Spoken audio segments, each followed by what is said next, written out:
Esta semana, en Vaticano, el Papa Francisco contribuyó en la conclusión de la campaña mundial Compartiendo el viaje de Caritas Internationalis, centrada en la solidaridad con los migrantes y los refugiados. Echamos la vista atrás a la influencia de San Juan Pablo II en la Iglesia del Este, 20 años después de su visita a Ucrania, Armenia y Kazajistán. Conoceremos cómo, después de muchas críticas, los programas de Hungría para los migrantes y los cristianos perseguidos se han convertido en modelos para otros países europeos. Todo esto y más, ahora en Vaticano.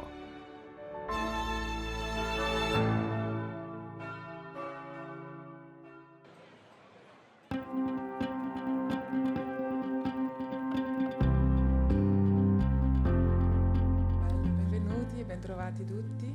La campaña mundial de Caritas Internationalis Compartiendo el viaje, centrada en la solidaridad con los migrantes, los refugiados y las personas desplazadas, finalizó con el Día Mundial del Refugiado.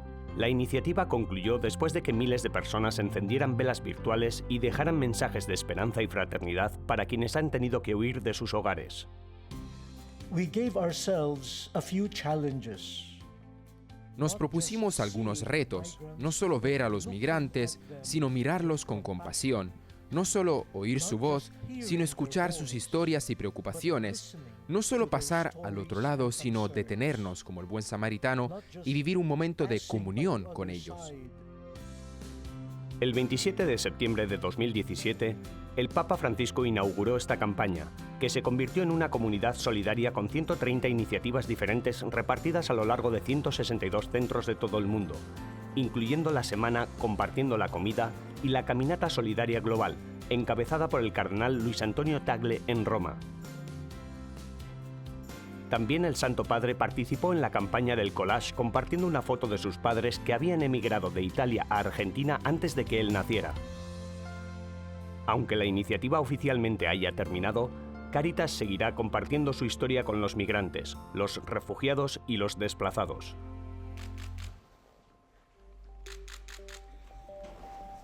El Santo Padre se reunió con el arzobispo de Santiago de Compostela y el presidente de Galicia con motivo del año jubilar del Camino de Santiago.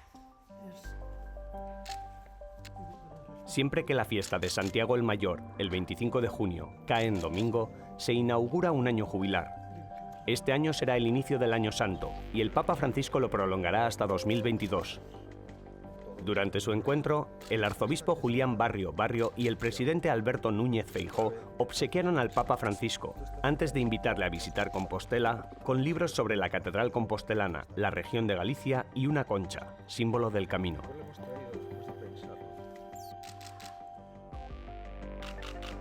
El Papa Francisco se reunió con Rafael Mariano Grossi, director general del Organismo Internacional de la Energía Atómica, OIEA, para hablar sobre los beneficios que la tecnología nuclear puede aportar para el desarrollo humano, así como el uso pacífico de la misma.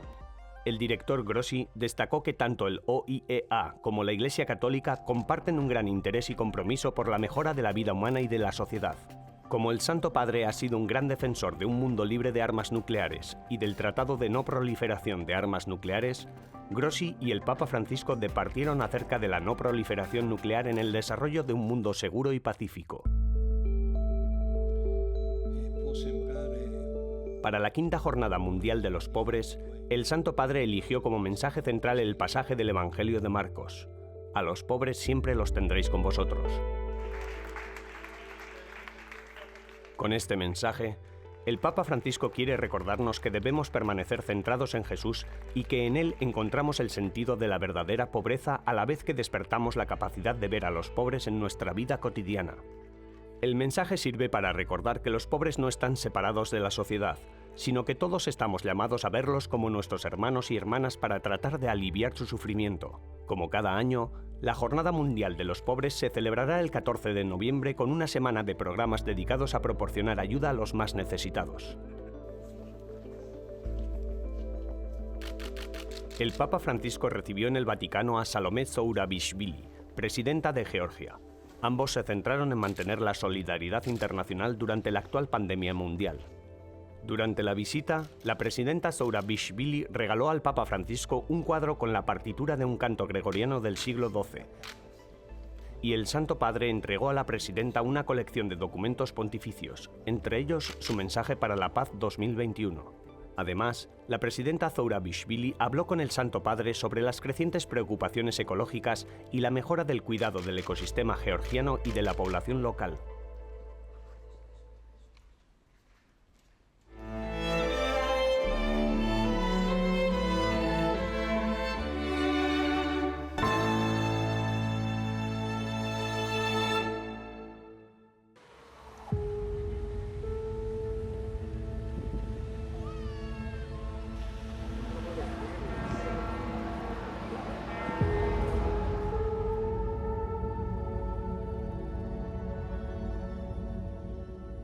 Cada año, el 29 de junio, la ciudad de Roma celebra a sus santos patronos, Pedro y Pablo.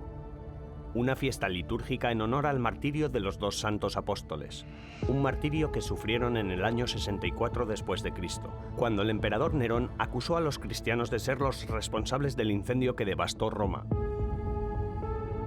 El pretexto del emperador para esta acusación dio lugar a una dura persecución a los cristianos. Algunos de ellos fueron vestidos con pieles de animales salvajes para ser devorados por los perros. Otros fueron crucificados y otros incluso convertidos en antorchas humanas para iluminar las calles al anochecer. En este terrible escenario condenaron a muerte a los santos Pedro y Pablo.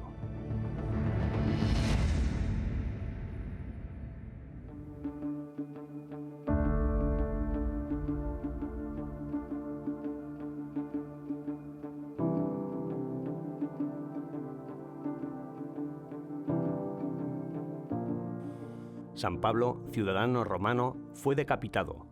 Conducido encadenado bajo la escolta de 3 soldados, lo condenaron a muerte en Acque Salvie, a 3 millas de la ciudad de Roma, hoy conocida como la Abadía de las Tres Fuentes.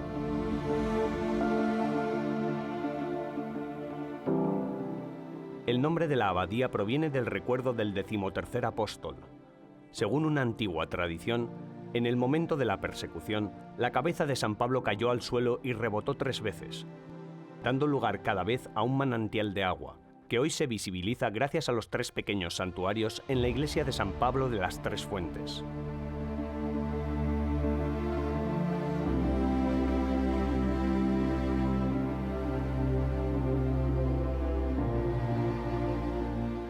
El martirio sufrido por San Pedro fue diferente.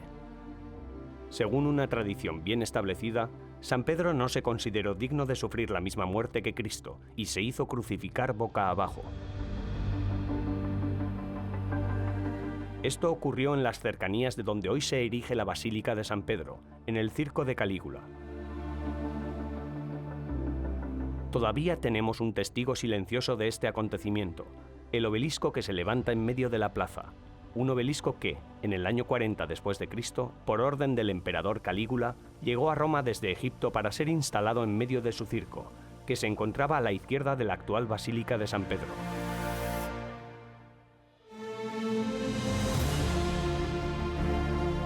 Fue en 1586, bajo el pontificado del Papa Sixto V, cuando este obelisco fue trasladado al centro de la plaza por el arquitecto Domenico Fontana.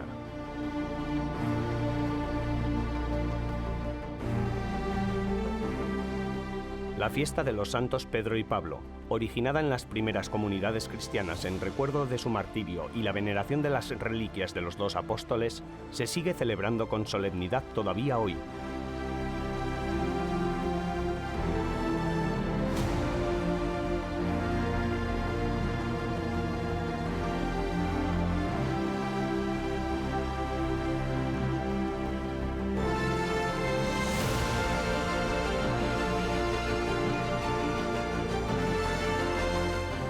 Después de casi 2000 años, la ciudad de Roma sigue rindiendo homenaje a los santos desplegando alfombras florales en la pequeña plaza situada frente a San Pedro.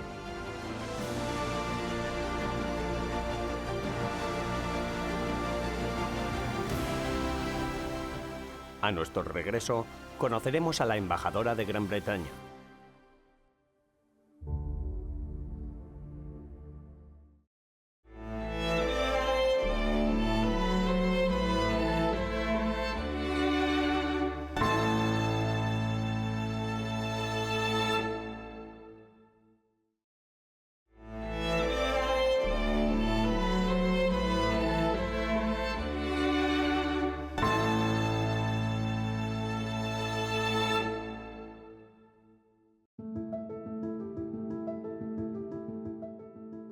El Estado de la Ciudad del Vaticano, a pesar de ser el Estado más pequeño del mundo, precisamente por ser un Estado independiente, permite a la Santa Sede funcionar como un gobierno. Esto incluye la posibilidad de contar con sus propios embajadores.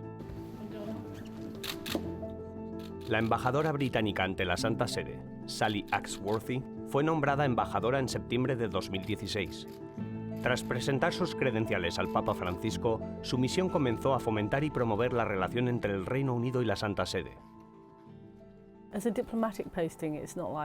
Este puesto diplomático no es como cualquier otro, porque el Vaticano es, por un lado, un Estado, pero por otro también es sede de una religión, aunando esas dos cosas de una manera única. De hecho, es bastante difícil transmitirlo. Lo que quiero decir es que no creo que ni yo lo entendiera realmente antes de venir aquí. En cierto modo, justamente eso es lo que hace que la Santa Sede sea interesante para países como el Reino Unido, porque la Santa Sede tiene un enorme poder blando, ya sabes, con 1.300 millones de católicos y las redes mundiales de sacerdotes y religiosas que están por todas partes. Además, en particular, a menudo dirigen servicios en estados muy frágiles, por lo que obviamente esto es de gran interés para nosotros. A primeros de cada año, el Papa Francisco se reúne con los embajadores para compartir los temas que considera importantes que la Santa Sede promueva durante ese particular año. Es una curva de aprendizaje. Tienes que aprender cómo es, cómo funciona y cómo encajan las diferentes partes de la Santa Sede y sus diferentes culturas, porque de hecho son todas bastante diferentes.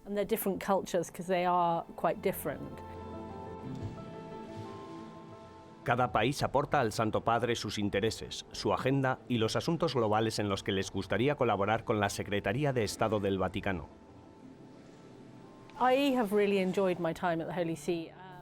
He disfrutado mucho de mi tiempo como embajadora de la Santa Sede. Ha sido una oportunidad para pensar en cuestiones globales. Creo que otra de sus características más relevantes es que el papado no trabaja en un ciclo electoral y su planteamiento es definitivamente a largo plazo. Y si estamos trabajando en cuestiones a largo plazo, como por ejemplo el cambio climático, entonces es realmente el mejor lugar para estar, porque el Vaticano está pensando en lo que sucederá dentro de 10, 20 o 30 años. El cambio climático es uno de esos proyectos a largo plazo. El 5 de junio, Sally Axworthy, junto con el embajador de Japón ante la Santa Sede, donó al Vaticano un Nissan Leaf eléctrico producido en Sunderland, al noroeste de Inglaterra.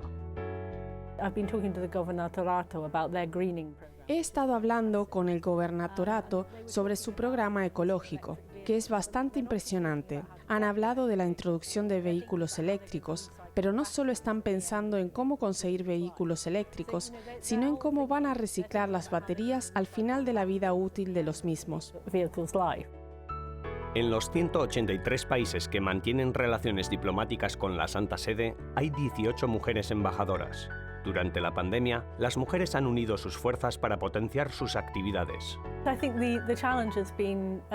Creo que el reto ha sido trabajar en un entorno dominado mayoritariamente por los hombres, puesto que la oficina foránea podría haber sido así. Ya sabes, hace 40 años, pero ahora ya no es así. Ha sido realmente interesante centrarse un poco en los problemas que afrontan las mujeres dentro de la Iglesia y dentro de la Santa Sede, pero también para empoderarnos mutuamente. Y creo que realmente hay un cambio en este momento en el Vaticano, es decir, el Papa Francisco ha hablado mucho sobre lo que las mujeres pueden aportar a la Santa Sede y mucho está cambiando. De modo que creo que las actividades de las embajadoras apoyan de veras esa agenda.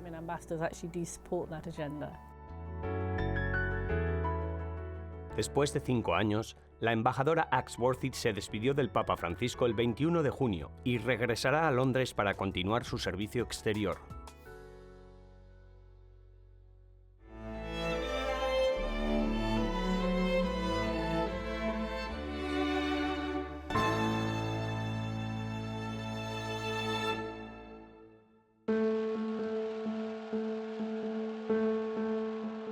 El papado de San Juan Pablo II comenzó en una época en la que el mundo estaba profundamente dividido.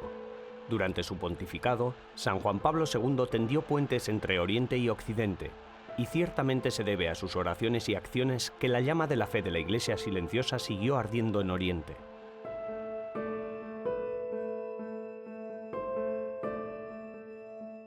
Jean-Michel Roux, profesor de Historia en la Universidad Pontificia Gregoriana, ha confeccionado una obra titulada Juan Pablo II y la Iglesia Católica en la Unión Soviética y en los países surgidos de su disolución, obra que documenta la compleja relación entre el Papa y la URSS. El profesor Micrut hojea el volumen de 1200 páginas que narra el inicio del pontificado de Juan Pablo II, su apoyo a la Iglesia tras el telón de acero y el heroico ejemplo de su fe. La fe de la gente que vivía dentro de la Unión Soviética era fascinante, y no hablo de la gente que estaba bien preparada teológicamente. Estas personas trataban de confirmar su fe de la mejor manera posible y a menudo, obviamente, tenían que pagar un precio muy alto. Uno de estos grandes testigos fue el beato Vladislav Bukovinsky, amigo de Karol Wojtyła, que por su fe fue enviado a campos de trabajo en Kazajistán. Soportó 18 años en los campos de trabajo, pero a pesar de eso, quiso quedarse en la Unión Soviética porque quería estar cerca de la gente que no tenía la oportunidad de recibir atención pastoral. El padre Vladislav realizó 8 viajes misioneros a lugares remotos de Kazajistán. También fue varias veces a Tayikistán y a su tierra natal en Polonia. Y las 2 veces que vino a Polonia tuvo encuentros con el arzobispo Karol Wojtyła y Wojtyła le hizo tomar notas y escribir su testimonio. Recuerdo que de joven leí algo sobre una imprenta clandestina y después de leer diferentes historias sobre la Unión Soviética, acabé soñando con ir a la Unión Soviética.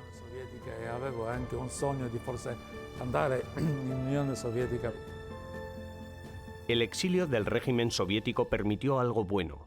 Tras las deportaciones de Stalin de Europa Central y Oriental, aparecieron comunidades católicas donde nunca habían existido, en Siberia, Asia Central y Kazajistán. El padre Nicola Spinato, doctorando en Historia de la Iglesia, es el autor de la sección de la obra dedicada a la relación entre San Juan Pablo II y la Iglesia en el Cáucaso y Asia Central. Juan Pablo II deseaba de verdad que el signo o la huella de la vida de las comunidades católicas en aquellos lugares permaneciera. Sobre todo, encargó a las comunidades religiosas católicas la especial tarea de ser un importante apoyo misionero para estas iglesias traumatizadas por la persecución y la deportación. De modo que envió a los frailes menores franciscanos en Kazajistán y a los conventuales a Uzbekistán. Los oblatos de María Inmaculada fueron a Turkmenistán, los misioneros del Instituto del Verbo Encarnado a Tayikistán y los salesianos a Azerbaiyán, a los padres mequitaristas a Armenia y a los padres estigmáticos a Georgia. El padre Nicola Spinato afirma que el celo misionero de San Juan Pablo II no se detuvo ahí. También envió a muchas congregaciones de hermanas al extranjero y él mismo realizó numerosos viajes apostólicos. Este año se cumplen 20 años de la visita de San Juan Pablo II a Ucrania, Armenia y Kazajistán.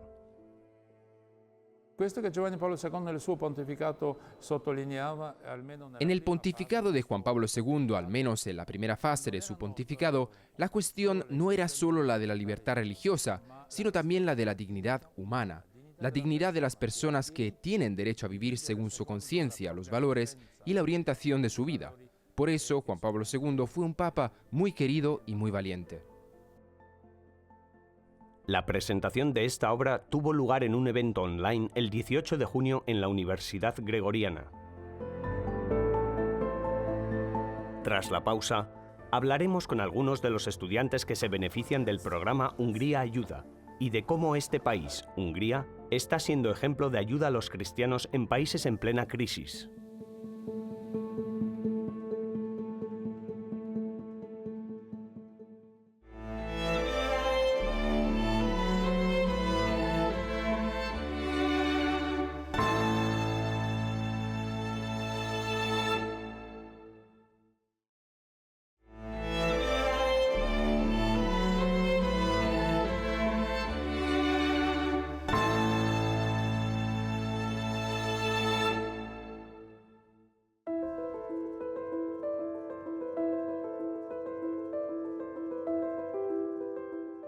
En 2015, la guerra civil y los disturbios causaron una crisis migratoria sin precedentes en Europa, por lo que Hungría recibió cientos de miles de inmigrantes procedentes de países como Siria y Afganistán. Como consecuencia, Hungría tomó la decisión de cerrar bruscamente sus fronteras, una elección que fue muy criticada por la mayoría de los países de la Unión Europea. Hungría es un país predominantemente cristiano, y su respuesta a la crisis migratoria fue crear la Secretaría de Estado de Ayuda a los Cristianos Perseguidos y el programa Hungría Ayuda en 2017. El principio básico del programa consistía en ayudar a las personas en sus países de origen, para procurar erradicar las causas fundamentales de la migración.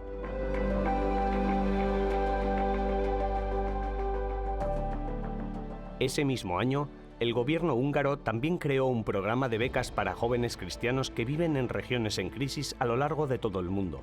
El objetivo del programa era permitir a los jóvenes formarse en Hungría, para después poder emplear los conocimientos adquiridos en sus propios países.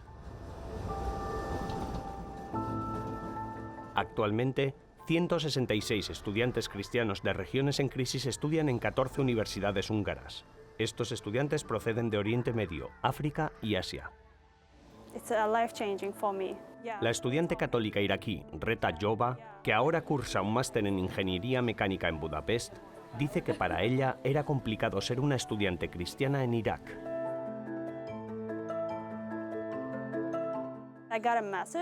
Recibí el mensaje en el que me decían que debía llevar un hijab o actuar de una manera determinada, y que de lo contrario debía dejar la universidad. Reta dice que la experiencia de estudiar en un país cristiano la ha hecho sentirse parte de una sólida comunidad católica mundial. Pienso que para las minorías es difícil lograr sus derechos fundamentales, los derechos que todo ser humano debería tener. El programa no ha estado exento de críticas en Europa, lo que ha llevado al Estado húngaro a aclarar el propósito del mismo y a asegurarse de que avanza en una dirección positiva. Tristan Azbeg es el secretario de Estado para la ayuda a los cristianos perseguidos y el programa Hungría Ayuda.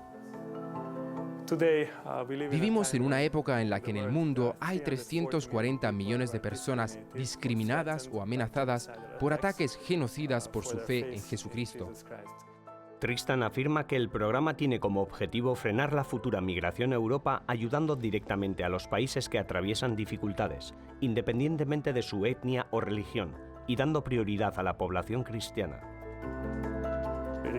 No solo se dirige a la reconstrucción en el sentido físico, sino también a la reconstrucción del tejido social y del lugar de la comunidad dentro de su sociedad de acogida.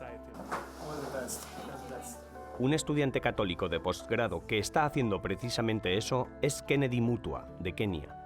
Está terminando una licenciatura en cambio climático en Hungría y dice que está deseando poner en práctica sus nuevos conocimientos en su país de origen. La razón por la que estoy tan entusiasmado por participar en una investigación a nivel europeo sobre el cambio climático es porque Europa es considerada como el alma mater en términos de abordar la amenaza global que supone el cambio climático. Kennedy dice que piensa en Kenia dentro de 10 años y quiere ayudar a evitar que su país sufra a causa del cambio climático. Al igual que Kennedy, Edwin Waga también es un estudiante keniano de posgrado en ciencias medioambientales. Es miembro de la Iglesia Adventista del Séptimo Día y cuando regrese a Kenia, espera poner en marcha una iniciativa para niños con discapacidad. Es algo que le interesa mucho, ya que tiene un primo sordo y ciego.